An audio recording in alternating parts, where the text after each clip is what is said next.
کیا آپ نے کبھی سوچا ہے کہ جس دن پوری کائنات کا نظام ختم ہو جائے گا اس دن کیا ہوگا؟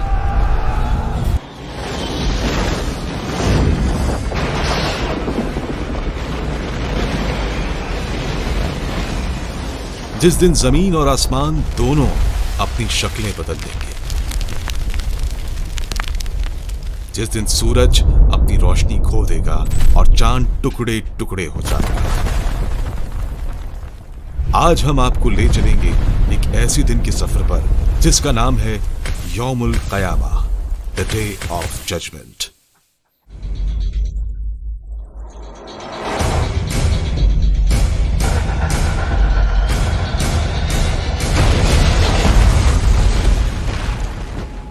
یہ وہ دن ہے جس کا ذکر تمام آسمانی کتابوں میں موجود ہے۔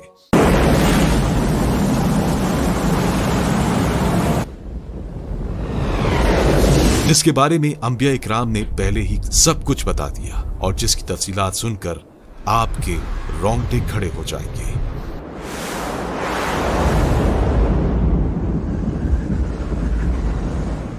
اس ویڈیو میں ہم اے آئی کی مدد سے قیامت کے دن ہونے والے واقعات کی منظر کشی کرنے کی صرف کوشش کریں گے، لیکن حقیقت تو یہ ہے اس دن کیا ہوگا اے آئی تو کیا کوئی انسانی ذہن اس کا تصور بھی نہیں کر سکتا۔ اس عظیم دن کیا کچھ ہونے والا ہے، آئیے جانتے ہیں۔ قرآن اور احادیث میں بیان کردہ قیامت کی ساری نشانیوں کے مکمل ہو جانے کے بعد جب اللہ تعالیٰ قیامت قائم کرنے کا حکم دے گا اور اسرافیل علیہ السلام کو سور پھونکنے کا حکم دے گا،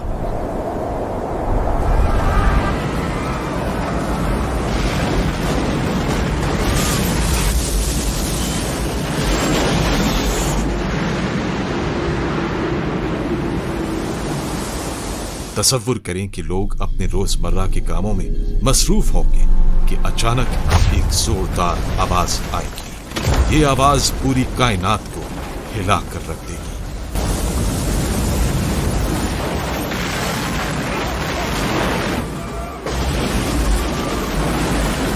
وہ دن جمعے کا دن ہوگا کہ ایک سینگ میں 2 مرتبہ سور پھونکا جائے گا، نفخۃ الفنا اور نفخۃ الباعث۔ پہلی مرتبہ ایک فرشتہ حضرت اسرافیل کو اپنے پر سمٹتے دیکھ کر سور پھونکے گا تو سب جاندار ختم ہو جائیں گے یا پھر بے ہوش ہو جائیں گے، الغرض سب کچھ فنا ہو جائے گا، کچھ بھی نہیں بچے گا۔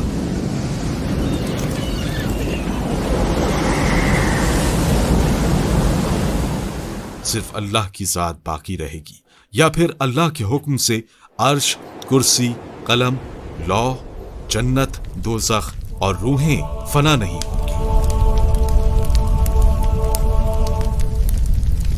40 سال بعد جمعے ہی کے دن ایک مرتبہ پھر سور پھونکا جائے گا اور اس مرتبہ حضرت اسرافیل خود سور پھونکیں گے، یعنی نفخۃ الباعث، تو سب دوبارہ زندہ ہو جائیں گے۔ نفخۃ الباعث کے بعد جو کچھ ہوگا اس کا تصور کرنا بھی مشکل ہے۔ آسمان پھٹ جائے گا اور ٹکڑے ٹکڑے ہو جائے گا، ستارے بکھر جائیں گے جیسے موتی ٹوٹ کر بکھرتے ہیں، سورج لپیٹ دیا جائے گا جیسے کوئی کپڑا لپیٹتے ہیں، چاند 2 ٹکڑے ہو جائے گا۔ زمین کا منظر یہ ہوگا کہ زمین کو ہلا ہلا کر رکھ دیا جائے گا۔ پہاڑ تو اتنے بڑے اور مضبوط لگتے ہیں وہ روئی کے کالوں کی طرح اڑنے لگیں گے، سمندر آگ کے انگارے بن جائیں گے، پوری کائنات کا نقشہ بدل جائے گا۔ پھر اللہ تعالیٰ اس ساری مخلوق کو اس کے جسم، بالوں اور چمڑے سمیت دوبارہ اسی طرح کر دے گا جس طرح یہ ساری مخلوق پہلے تھی۔ زمین اندر سے ہل جائے گی اور تمام قبریں کھل جائیں گی۔ کروڑوں انسان جو ہزاروں سال پہلے مر چکے ہیں وہ سب دوبارہ زندہ کیے جائیں گے اور قبریں الٹ دی جائیں گی۔ لوگ اپنی اپنی قبروں سے خوف زدہ ہو کر نکلیں گے اور دوڑتے ہوئے اپنے رب کی طرف جانے لگیں گے۔ یہ وہ لمحہ ہوگا جب تمام انسان حیران اور پریشان ہوں گے۔ وہ کہیں گے، ہمیں کس نے جگایا؟ یہ کیا ہو رہا ہے؟ ہم کہاں ہیں اور ہم نے کتنا وقت گزارا ہے۔ سب سے پہلے ہمارے پیارے نبی محمد صلی اللہ علیہ وآلہ وسلم اپنی قبر مبارک سے نکلیں گے۔ اس دن سارے لوگ ننگے پیر اور بے لباس ہوں گے۔ سب سے پہلے حضرت ابراہیم علیہ السلام کو لباس پہنایا جائے گا۔ اس کی وجہ یہ ہے کہ انہوں نے اللہ کی راہ میں آگ کا سامنا کیا۔ سارے انسان ایک وسیع میدان میں جمع کیے جائیں گے جسے میدان حشر کہا جاتا ہے۔ ساری مخلوق کو ایک سرخی مائل سفید زمین پر اکٹھا کیا جائے گا۔ رب دو جہاں اس زمین کو چمڑے کی طرح پھیلا دے گا، اور وہ زمین آج کی معروف زمین کی طرح نہیں ہوگی، بلکہ اللہ تعالیٰ اس زمین کو دوسری زمین سے تبدیل کر دے گا۔ آسمان کو بھی اسی طرح تبدیل کر دیا جائے گا۔ یہ میدان اتنا بڑا ہوگا کہ تمام انسانیت اس میں سما جائے گی۔ یہ میدان بالکل ہموار ہوگا، کوئی پہاڑ، کوئی گڑھا، کوئی بلندی نہیں۔ قیامت کے دن ہر مرحلہ پچھلے سے زیادہ ہیبت ناک اور خوفناک ہوگا۔ اس کے بعد سورج سر کے اوپر آ جائے گا۔ اندازہ لگائیے کہ آج سورج تقریباً 4000 سال کی دوری پر ہے اور ہماری طرف اس کی پیٹھ ہے۔ قیامت کے دن سورج صرف 1 میل کے فاصلے پر ہوگا اور اس کا منہ ہماری طرف ہوگا۔ کیا حال ہوگا؟ ہمارے بھیجے گرمی کی شدت سے کھول رہے ہوں گے اور اتنا پسینہ بہے گا کہ 70 گز زمین میں جذب ہو جائے گا۔ پھر جو پسینہ زمین نہ پی سکے گی وہ اوپر کی طرف آئے گی۔ وہ پسینہ کسی کے ٹخنوں تک ہوگا تو کسی کے گھٹنوں تک پہنچ جائے گا۔ کوئی کمر تک اس میں غرق ہوگا تو کوئی سینے تک اس میں تیر رہا ہوگا۔ کچھ تو ایسے بھی ہوں گے کہ ان کے گلے تک پہنچ چکا ہوگا، اور کافر کے تو منہ تک چڑھ کر لگام کی طرح اسے جکڑ لے گا، جس میں وہ ڈبکیاں کھائے گا۔ یہ سب کچھ ڈیپینڈ کرے گا ہمارے اعمال پر۔ اب لوگوں کے ساتھ ان کے اعمال کے حساب سے معاملہ کیا جائے گا۔ سزا یا جزا اعمال کو دیکھ کر دی جائے گی۔ اس دن کسی چیز کا کوئی سایہ نہیں ہوگا، لیکن کچھ اہل ایمان ایسے بھی ہوں گے کہ انہیں اللہ رب العزت اپنے عرش کے سائے میں رکھے گا۔ اس گرمی کی حالت میں پیاس کی کیا کیفیت ہوگی؟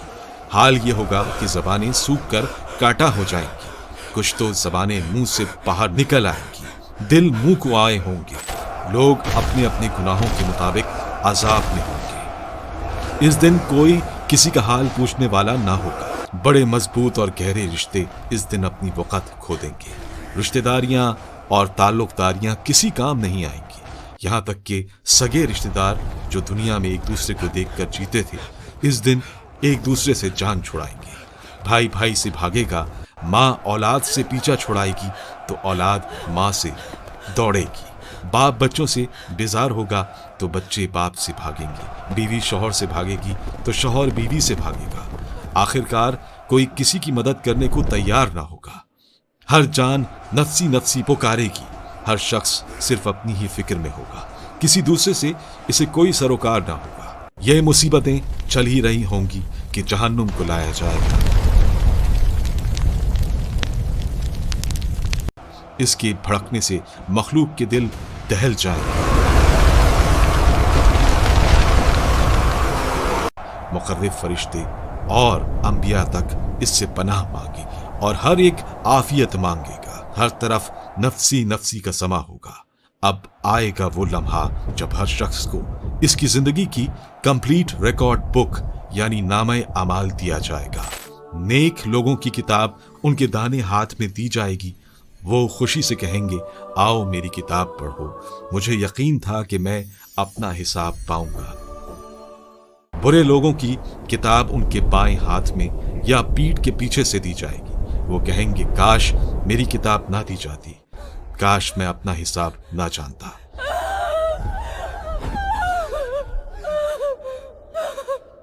اب لگایا جائے گا وہ میزان یعنی ترازو جو انصاف کی علامت ہے۔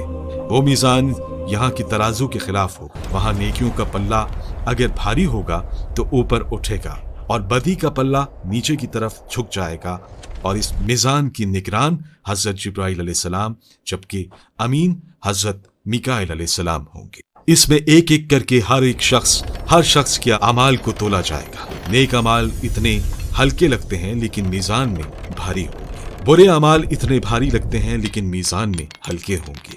یہاں پر ایک امیزنگ فیکٹ یہ ہے کہ بعض چھوٹے سے اعمال جن کو ہم معمولی سمجھتے ہیں وہ میزان میں بہت بھاری ثابت ہوں گے۔ اس وقت انبیاء اکرام، صالحین، حفاظ اور شہداء اللہ تعالیٰ سے اجازت لے کر بعض لوگوں کی سفارش کریں گے۔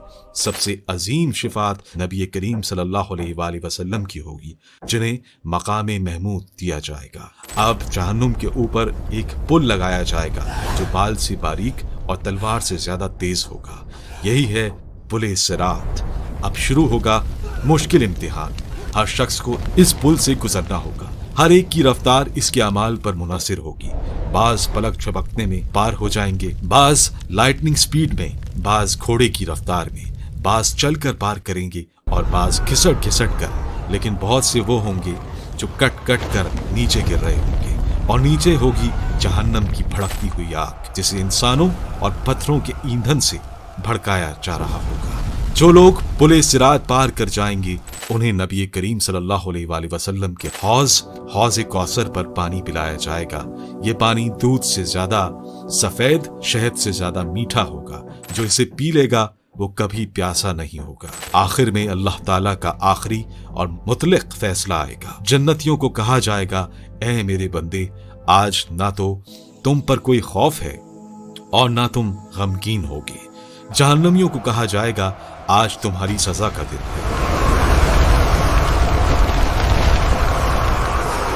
کوئی جنت میں ہمیشہ کی خوشیوں کی طرف اور کوئی جہنم ہمیشہ کے عذاب میں۔ ایک حیرت انگیز بات یہ ہے کہ روز قیامت جانوروں کا بھی حساب ہوگا۔ اگر ایک بکری نے دوسری بکری کو سینگ مارا ہو تو اس کا بدلہ لیا جائے گا۔ تو یہ ہے وہ عظیم دن جس سے کوئی بچ نہیں سکے گا۔ یہ وہ دن ہے جب تمام ماسک اتر جائیں گے، تمام چھپے ہوئے راز کھل جائیں گے اور حقیقی انصاف ہوگا۔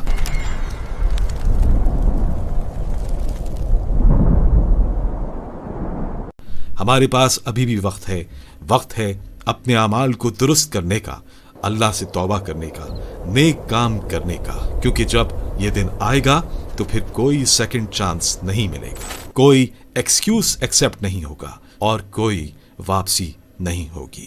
سوال یہ ہے، کیا ہم تیار ہیں؟ کیا ہمارا اعمال نامہ ایسا ہے کہ ہم اس عظیم دن اللہ کے روبرو شرمندہ نہ ہوں؟ یاد رکھیں، یہ کوئی کہانی نہیں، یہ ایک حقیقت ہے جو ضرور آنے والی ہے، اور جب آئے گی تو ہر انسان کہے گا، کاش میں نے اپنی زندگی کے لیے آگے بھیجا ہوتا، لیکن تب وقت ختم ہو چکا ہوگا۔ آج وقت ہے، آج موقع ہے، کل بہت دیر ہو جائے۔